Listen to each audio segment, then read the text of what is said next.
जय हिंद। कैसे हैं आप लोग? उम्मीद करते हैं बहुत अच्छे होंगे, मस्त होंगे और हमारी बातों को सीखते होंगे। हमारे वीडियो से आपको पढ़ने का मौका मिलता होगा और आप बहुत कुछ सीखे होंगे। आप अगर हमारे वीडियो में अंत तक जुड़े रहेंगे और रेगुलर आप बने रहेंगे हमारे वीडियो में, तो आपको बहुत कुछ मिलेगा सीखने को। और विश्वास कीजिए, जो 10th का एग्जाम देने वाले विद्यार्थी हैं, खास करके उनके लिए ही वीडियो बनाया जा रहा है ताकि उनका स्कोर अच्छा हो पाए, उनका रिजल्ट बेहतर हो पाए। क्लियर है? तो आज हम लोग मैथ में नए चैप्टर को लेकर चलते हैं। पहले से हम लोग बहुत सारे चैप्टर जो है उसे पढ़ा चुके हैं, यूट्यूब पे पढ़ा हुआ वीडियो, अगर आप उसे भी देख के समझ सकते हैं। लेकिन मैं इस ब्रह्मास्त्र बैच में पूरा कोर्स करने का वादा किया हूं, मैं जरूर करूंगा एग्जाम से पहले। तो आज हम लोग नया चैप्टर लेके चलते हैं, दो चर वाले रैखिक समीकरण युग्म, pair of linear equation in two variables. जरा समझने का प्रयास कीजिएगा, वीडियो के अंत तक बने रहें, समझें, सीखें और बहुत मजा आएगा, क्योंकि हम आपको पढ़ाते हैं कंटेंट बेसिक थ्योरी। अगर ये आपका क्लियर होता है तब आप किसी भी बुक से क्वेश्चन बनाने के योग्य होते हैं और आप बिल्कुल आराम से बना पाएंगे। क्योंकि यहाँ पर ये नहीं पढ़ाया जा रहा है कि आइए 4 क्वेश्चन को सोल्व कीजिए और हो गया आपका। बिल्कुल नहीं, आपको मैं बताऊंगा बिल्कुल जीरो लेवल से और बहुत ही आसान शानदार तरीके से, ताकि आपका एग्जाम में क्वेश्चन ना छूटे। क्लियर ना? क्योंकि नॉलेज के साथ कुछ हम लोग पढ़ेंगे एक्स्ट्रा, तभी हमारी तरक्की हो सकती है और हम लोग सही मंजिल के पास पहुंच पाएंगे। तो आइए चलते हैं आज के क्लास की ओर। यदि आप हमारे चैनल पर नए हैं तो हमारे चैनल को सब्सक्राइब करें, बेल आइकन बटन को प्रेस करना ना भूलें और अपने पढ़ने वाले दोस्तों के पास शेयर करें ताकि उन्हें भी इस वीडियो का लाभ मिल सके। बहुत बहुत धन्यवाद, ताकि आप मेरे वीडियो में बने रहते हैं, सीखते हैं, कुछ समझने का प्रयास करते हैं, इसके लिए आपका बहुत बहुत धन्यवाद। आइए आज हम लोग क्लास में नए चैप्टर को लेकर चलते हैं, बिल्कुल आसान और शानदार तरीकों से।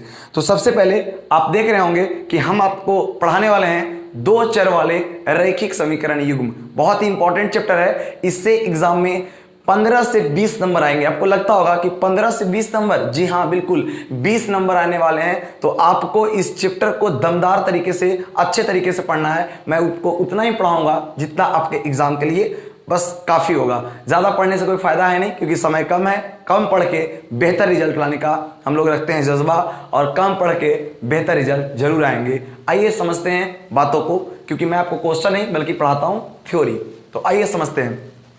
सबसे पहले आपको इसमें कुछ डिफिनेशंस हैं जिसमें हम लोग पढ़े हैं। चर क्या है, अचर क्या है, बीजगणितीय पद क्या है, क्या होता है दो चर वाले रैखिक बीजगणितीय पद, इसका व्यापक रूप क्या होते हैं, दो चर वाले रैखिक समीकरण युग्म क्या होता है, युगपत समीकरण क्या होते हैं, युगपत समीकरण को कैसे हल किया जाता है, सारी बातों को हम लोग डिस्कस करेंगे। क्योंकि मैं अगर बोर्ड पर लिखाऊंगा तो बहुत टाइम लग जाएंगे, तो मैं पहले समझा देता हूं, उसके बाद आपको लिख लेना है। आपको बोर्ड पर मिल जाएगा लिखा हुआ, आप आराम से नोट कर पाएंगे। तो आइए पहले हम लोग समझते हैं आज के क्लास को। समझना है कि चर क्या होता है, ठीक है? तो चर वेरिएबल क्या होते हैं, तो आपको मैं लिखवाऊंगा, डिफिनेशन आप लिख लीजिएगा। पहले एक बार मेरी लैंग्वेज को, लिटरेचर को समझने का प्रयास करेंगे। मैंने कहा कि चर उसे कहते हैं जिसका मान हमेशा बदलते रहता है, उसे चर कहते हैं। तो यहां पे हो जाएगा A B C D dot dot dot X comma Y comma Z, ऐसा कुछ। क्लियर? अगर मैं आपको बोल दूं अचर, तो अचर बोलेंगे तो आप बोलिएगा अचर का मतलब होता है कांस्टेंट। और कांस्टेंट के लिए हम क्या बोल पाएंगे कि वो ऐसी संख्या जिसका मान नहीं बदलता है, उसे हम लोग अचर कहते हैं। और अचर में हो जाता है हमारा गिनती वाली सारी संख्याएं अचर कहलाती है। तो आप अच्छे तरीके से समझ पाए होंगे कि चर क्या है और अचर क्या है। क्लियर? नेक्स्ट, अभी लिखना नहीं है, अभी लेक्चर को सुनना है और समझने का प्रयास करना है। अगला है बाबू आपका, अचर के बाद आपको पढ़ना है बीज गणितीय पद। बीज गणितीय पद, तो क्या होता है बीजगणितीय पद? तो हम बताए थे, आपको समझना है कि चर और अचर को मिलाने से बीजगणितीय पद का निर्माण होता है। अगर कहीं चर और अचर आपस में मेल कर रहे हैं तो वहां पर क्या आपका होगा, वो बीजगणितीय पद कहलाएगा। फॉर एग्जांपल आप समझ सकते हैं 7x + 5 एक दूसरे से कॉम्बिनेशन के साथ में, तो बोलेंगे 5x + 3y, ये भी कॉम्बिनेशन के साथ में, या बोलेंगे 5 + 3y, ये भी आपका बीजगणितीय पद है। x² + 6x + 5, ये भी आपका बीजगणितीय पद है। क्लियर होगा? आई होप आप समझ रहे होंगे मेरी बातों को कि ये बीजगणितीय पद है। इसकी गिनती कैसे की जाती है, तो आपको पता होगा कि जहां पे प्लस का चिन्ह होता है ना, वहां पे हम लोग कॉमा लगाते हैं और कॉमा लगा के पदों की संख्या को गिन लेते हैं। बट आपको ये सब यहां नहीं पढ़ना है, बहुपद में पढ़ाऊंगा मैं आपको। यहां पर सिर्फ आपको सिर्फ समझना है मेरी बातों को कि बीजगणितीय पद चर और चर को मिलाने से बीजगणितीय पद का निर्माण होता है। तब बाबू हम लोग पढ़ते हैं दो चर वाले रैखिक बीजगणितीय पद। तो दो चर वाले रैखिक बीजगणितीय पद क्या होता है, जरा इन्हें भी हम लोग समझने का प्रयास करेंगे। कुछ नहीं, कहता है कि वैसा, ध्यान देना, दो चर वाले रैखिक बीजगणितीय पद, बोलेंगे वैसा बीजगणितीय पद जिसमें दो चर के साथ साथ एक घात होता है, उसे हम लोग क्या बोलते हैं, दो चर वाले रैखिक बीजगणितीय पद कहते हैं। उसे हम लोग क्या कहते हैं, दो चर वाले रैखिक बीजगणितीय पद कहते हैं। लीनियर अलजेब्रिक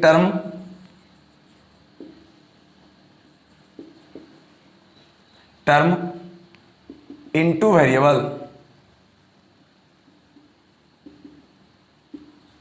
है ना, इसको आप पढ़ते हैं। अब इसका व्यापक रूप होता है, स्टैंडर्ड फॉर्म होता है, तो याद रखिएगा कि इसका व्यापक रूप जो होता है, इसका जो व्यापक रूप होता है, इसे किस फॉर्म में लिखा जाता है, तो इसे लिखा जाता है ax plus vy plus c is equal to 0। Sorry,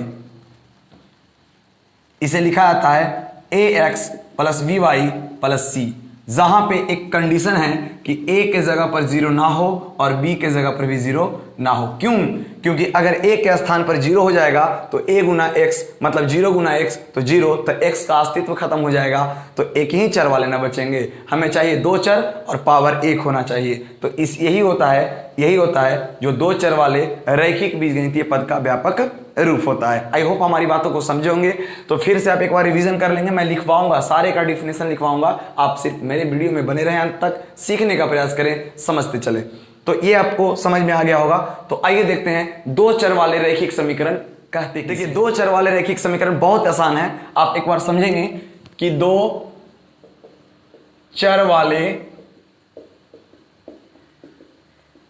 रैखिक समीकरण, अगर कोई पूछे कि आप पढ़ तो रहे हैं दो चर वाले रैखिक समीकरण, किसे कहते हैं दो चर वाले रैखिक समीकरण, तो आप बोलिएगा कि वह, देखिए सुनना है बढ़िया से, आप क्या बोलोगे कि दो चर वाले रैखिक समीकरण क्या कहते हैं। तो अभी मैंने क्या बताया, दो चर वाले रैखिक बीजगणितीय पद, तो अभी क्या बताया, ax plus vy plus c। आप डिफिनेशन में क्या बोलोगे जब दो चर वाले रैखिक बीजगणितीय पद को शून्य या अचर पद के बराबर किया जाता है, उसे दो चर वाले रैखिक समीकरण कहते हैं। जैसे दो चर वाले रैखिक बीजगणितीय पद का व्यापक रूप यही हुआ था ना, तो बस इसको आप 0 के बराबर कर दो या किसी अचर राशि के बराबर कर दोगे तो वह आपका हो जाएगा दो चर वाले रैखिक समीकरण। क्लियर? कैसे बोलेंगे, जब बोलेंगे कि जब दो चर वाले रैखिक बीजगणितीय पद को 0 या अचर पद के बराबर किया जाता है, उसे हम लोग क्या कहते हैं, उसे हम लोग कहते हैं दो चर वाले रैखिक समीकरण। यहां पे बोलेंगे a not is equal to 0 और b not is equal to 0। Clear? यही होता है इसका व्यापक रूप, बहुत इंपॉर्टेंट है। तब हम लोग पढ़ते हैं युगपत समीकरण, जरा गौर कीजिएगा। तब पढ़ते हैं हम लोग युगपत समीकरण, सारे का डिफिनेशन में लिखवाऊंगा, पहले सिर्फ सुनिएगा। होता है यहां पर युगपत समीकरण। युगपत समीकरण क्या होता है युगपत समीकरण?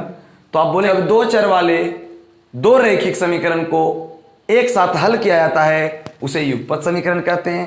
बोलेंगे क्या कि जब दो चर वाले दो रैखिक समीकरण को एक साथ हल किया जाता है, उसे हम लोग युगपत समीकरण कहते हैं। तो जैसे आप समझिएगा कि ax plus vy plus c, ये दो चर वाला एक समीकरण है। हमने क्या कहा कि दो चर वाले दो रैखिक समीकरण, तो अगला लिखेंगे dx plus ey plus f बराबर 0। तो यह युगपत समीकरण का व्यापक रूप होता है, जहां क्या बोलोगे आप, जहां बोलोगे a not is equal to 0, v not is equal to 0। Clear? और लिखोगे d not is equal to 0, e not is equal to 0। I hope समझोगे आप। लेकिन अगर आप बुक में देखोगे तो इसका एक और व्यापक रूप होता है जिसको हम बोलते हैं a1x plus v1y plus c1 is equal to 0, a2x plus v2y plus c2 बराबर 0। ठीक है? तो ये उसका व्यापक रूप होता है। a1 not is equal to 0, v1 not is equal to 0, a2 not is equal to 0 और v2 not is equal to 0। ये कंडीशन होता है। अब आपको लगता है कि ये पढ़ना है कि नहीं पढ़ना है, तो बिल्कुल आप इसे याद रखेंगे। इसका इस्तेमाल मैं करने वाला हूं अगले क्लास में। क्लियर ना, क्योंकि अभी इसका यूज नहीं होगा लेकिन आगे जाकर के इसका यूज होगा, इसलिए दोनों व्यापक रूप को आपको याद करना बहुत जरूरी है। क्लियर है? तो आप समझ गए होंगे कि युगपत समीकरण जोड़ा में होता है और जब दो समीकरणों को एक साथ हल करते हैं वही तो हमारा युगपत समीकरण कहलाता है। इतना लेक्चर आप समझे होंगे, तो आइए आपका भी दायित्व बनता है कि पहले इतना हम लोग लिख लें, उसके बाद आगे बढ़ेंगे ताकि क्लास पढ़ने में मजा आ जाए, है ना। तो चलते हैं, देखते हैं। एक बार आपको समझाने का मैंने प्रयास किया, आप समझे होंगे। अब एक बार लिख लेंगे तो मेरा लेक्चर है जो आपको समझ में आएगा। ऐसे आपको लग रहा होगा कि पता नहीं मैं क्या बोल रहा हूं, है ना। तो चलिए देखते हैं आज की क्लास को, जरा लिखाता हूं, आप भी मेरे साथ लिख लोगे। क्लियर? तो आइए लिखाते हैं।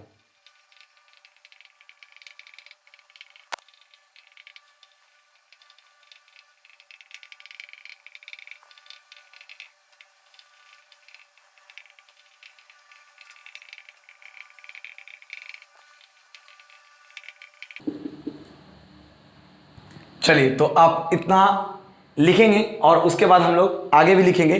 पहले वीडियो को आप पॉज कर दें, उसके बाद आप इसे नोट करेंगे, उसके बाद आगे की बातें हम लोग लिखते हैं, क्योंकि ये बातें हम आपको समझा चुके हैं कि संख्या का मान बदलता है और ये क्या लिखा हुआ है, ऐसी संख्या जिसका मान हमेशा बदलते रहता है उसे चर कहते हैं, जिसका मान वैसी संख्या जिसका मान नहीं बदलता है उसे अचर कहते हैं, और चर और अचर को मिलाने से बीजगणितीय पद का निर्माण होता है। ठीक है, नोट करेंगे, अगले पॉइंट को देखते हैं।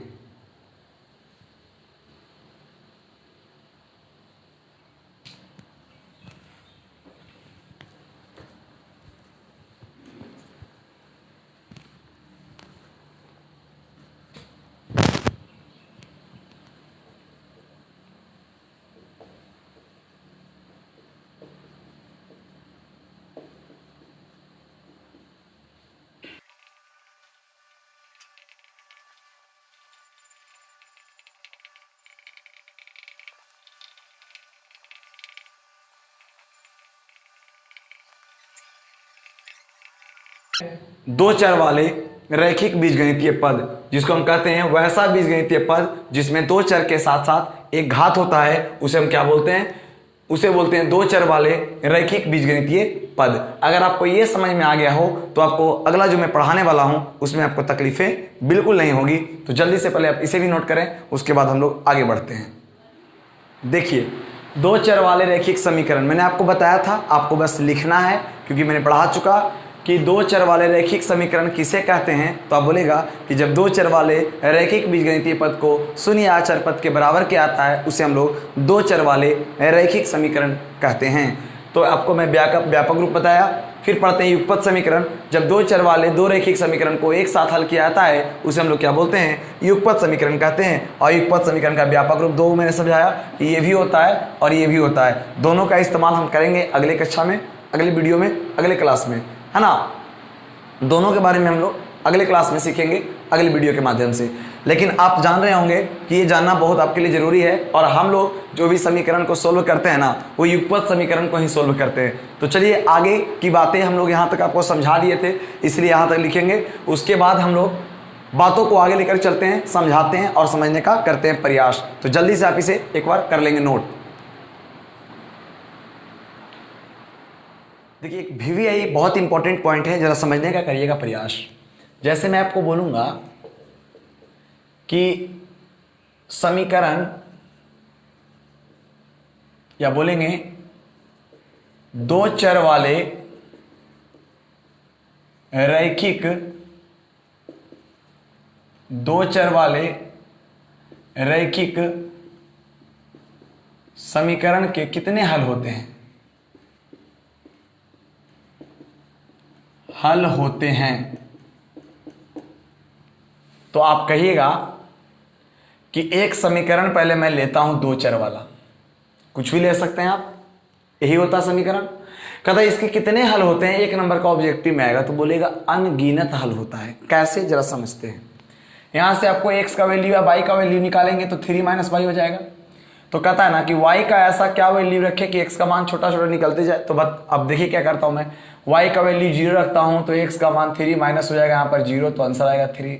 मैं अगर y का वैल्यू रखता हूं 1 तो x बराबर हो जाएगा 3 - 1 तो 2 हो जाएगा। मैं y का वैल्यू रखता हूं 2 तो x - 3 - 2 तो हो जाएगा यहाँ पर 1। y का वैल्यू रखता हूं मैं 3 तो x बराबर हो जाएगा 3 - 3 = 0। फिर y का मान मैं रखता हूँ 4, तो x बराबर हो जाता है 3 - 4 तो -1। तो y का मान रखता हूँ मैं 5, तो x बराबर हो जाएगा 3 - 5 = -2। आप बताइए कभी गिनती समाप्त हो सकती है? ऐसे ही बहुत निकाल सकते हैं मान। तो जब तक हम लोग का मान निकालते रहेंगे तब तक निकलते रहेगा। इसलिए समीकरण के अनेक हल होते हैं। समीकरण के अनेक हल होते हैं, अनगिनत हल होते हैं, अनगिनत हल होते हैं, या इसे हम लोग बोलते हैं कि अनंत हल होते हैं, या इसी को बोलते हैं हम लोग अनंत हल होते हैं। इस बात को माइंड में सेट रखिएगा। अब हम लोग युगपत समीकरण के हल के बारे में पढ़ेंगे कि युगपत समीकरण को कितने विधि से हल किया जाता है। तो हमें पता है कि युगपत समीकरण को 2 विधि से हल किया जाता है। जरा लिखेंगे, इसे आप एक बार नोट कर लेंगे, है ना। चलिए ध्यान दीजिएगा। कहता है युगपत समीकरण को 2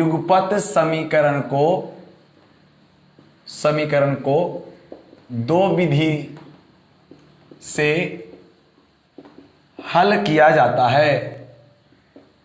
हल किया जाता है।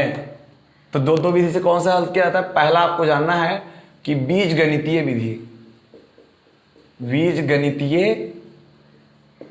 विधि, जिसको हम लोग बोलते हैं अलजेब्रिक मेथड, और एक को बोलते हैं हम लोग ग्राफीय विधि या आलेखीय विधि। ग्राफीय विधि या आलेखीय विधि, जिसको बोलते हैं ग्राफिकल मेथड। अब जरा समझना है आपको, मैं बारी बारी से दोनों को पढ़ाऊंगा, और यहां से आपके कितना भी नहीं कुछ भी कहा जा सके, तो यहां से आपका 5 नंबर का एक ग्राफ, और यहां से बीजगणितीय विधि से कुछ क्वेश्चंस को हल करने के लिए 3 नंबर के, यानी मिला जुला करके आपको 8 से 10 नंबर का सिर्फ आपको इसी 2 टॉपिक से आपको मिलने वाला एग्जाम में। इसलिए आप बहुत ही सावधानी से, आराम से, शालीनता, पेशेंस बना करके हमारे वीडियो के अंत तक देखें, ताकि आपको समझ में आए हमारी पूरी बातें। क्लियर? तो चलिए आइए देखते हैं। तो हम लोग पढ़ेंगे पहले 1 नंबर में कि बीजगणितीय विधि क्या होता है। तो कहते हैं बीजगणितीय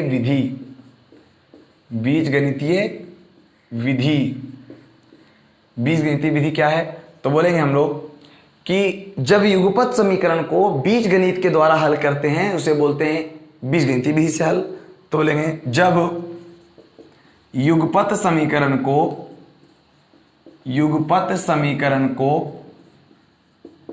बीजगणित द्वारा हल किया जाता है, उसे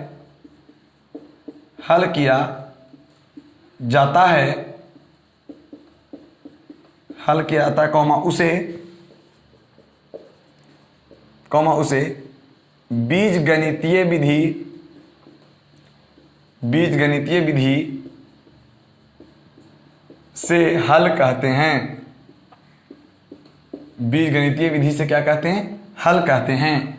अब जरा गौर कीजिएगा कि युगपत समीकरण को बीजगणितीय विधि से 5 तरह से हल किया जाता है। इसको भी लिख देता हूं मैं। युगपत समीकरण को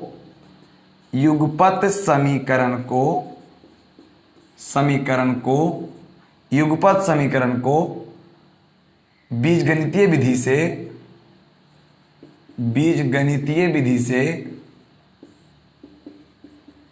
से 5 तरह से हल किया जाता है।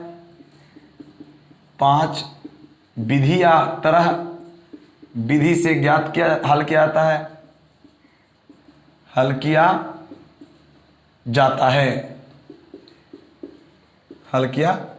है।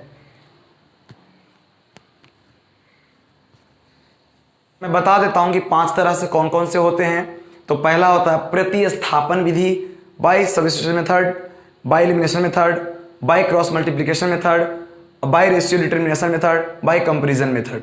यही आपका 5 पढ़ना है। इसको हिंदी में हम लोग बोलते हैं तुलनात्मक विधि, विलोपन या लुप्तीकरण विधि, इसी को वज्र गुणन विधि या तुलनात्मक विधि या अनुपात निर्णय विधि। इसे हम लोग पढ़ते हैं 5 तरीके से। एक क्वेश्चंस को 5 तरीके से हल करेंगे और एक करेंगे ग्राफीय विधि से। तो आइए वो 5 विधि कौन कौन सा है उसे जरा सा हम लोग लिखते हैं ताकि आपको अच्छे से समझ में आए। तो जल्दी से पहले आप इसे नोट करें, देखते हैं उन 5 विधि को।